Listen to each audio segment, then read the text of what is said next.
The salty wind whipped through the narrow, cobbled streets of Seabridge, a fishing village clinging stubbornly to the rugged coast. In a small, damp cottage smelling of damp wood and old fish nets, lived Leo and his frail grandmother. Ilara. Leo, just 12, carried a weight far heavier than the buckets of bait he hauled for gruff fishermen. His eyes, usually bright with the sea's reflection, were clouded with constant worry. Ilara's cough had worsened, a rattling sound that filled the cramped space. Day and night the meager coins Leo earned barely covered their bread, let alone the medicine the tired village doctor said she desperately needed. He watched her grow thinner, her hands trembling as she tried to mend nets, and a cold knot of fear tightened in his stomach every time she struggled for breath. One blustery afternoon, delivering mended sails to the widow Agnes Weatherby, Leo saw it. Agnes lived alone in a slightly larger, tidier cottage overlooking the harbor,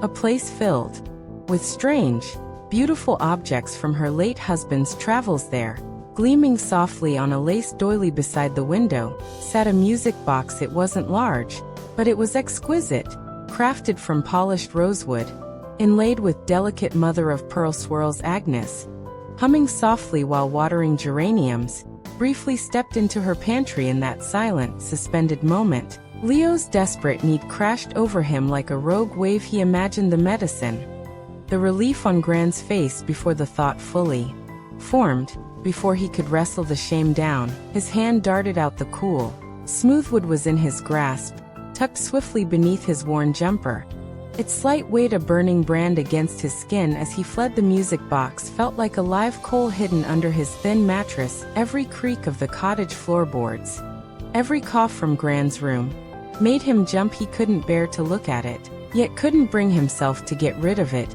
either. The guilt was a physical ache, sharper than hunger. He avoided Agnes's street, flinched when neighbors mentioned her kindness, and saw suspicion in every glance. Even though no one knew, he tried to pawn it in the next town over, but the journey was long, and the pawnbroker's suspicious stare sent him fleeing back home.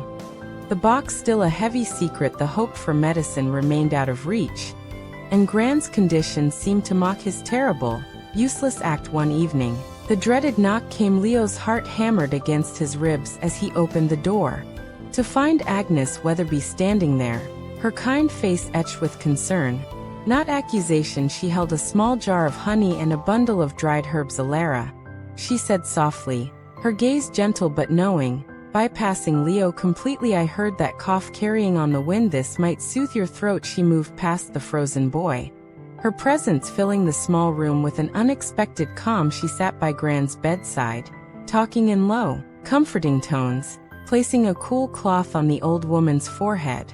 Leo stood rooted, the unspoken theft screaming in the quiet room. Agnes's kindness was 1,000 times worse than anger. As Agnes prepared to leave, her hand resting lightly on the doorframe, she finally turned her clear, perceptive eyes fully on Leo, not with anger, but with a profound sadness that cut deeper than any rebuke. It's a terrible burden, isn't it, Leo? She murmured, her voice barely above a whisper, carrying something beautiful that doesn't belong to you?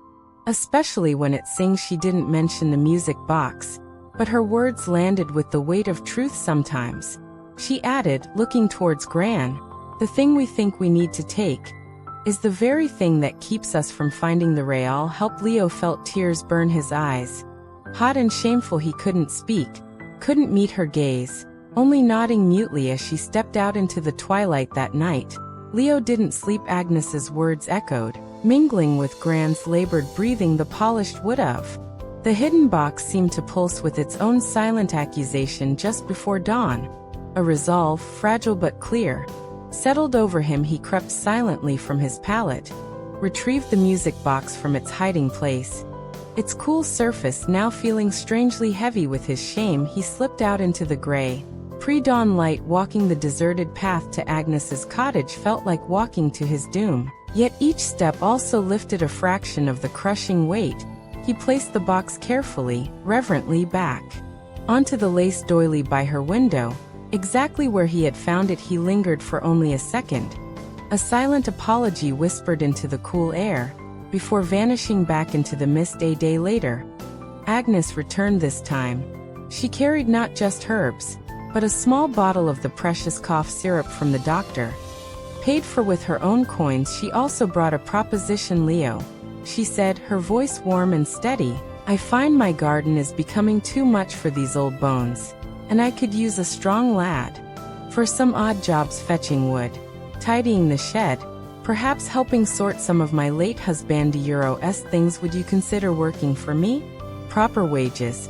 Of course the offer hung in the air, thick with unspoken forgiveness and a chance for redemption. Leo, overwhelmed, could only nod, tears of relief this time blurring his vision. Leo worked for Agnes diligently, earning honest coin that bought Grand's medicine, and eventually even small comforts like warm wool for a new shawl. Slowly, under the doctor's care and Agnes's quiet support, Ilara's cough eased, and color began to return to her cheeks. The music box remained on Agnes's windowsill, but now sometimes, when Leo finished his chores, Agnes would wind it gently. Its sweet, tinkling melody would fill the cottage, a sound no longer tied to theft, but to a hard-won peace. The boy who stole learned that the heaviest burdens are lifted not by taking, but by letting go, and that trust, once broken, can be mended stitch by stitch with honesty and the quiet grace of a second chance offered in the twilight. Seabridge watched,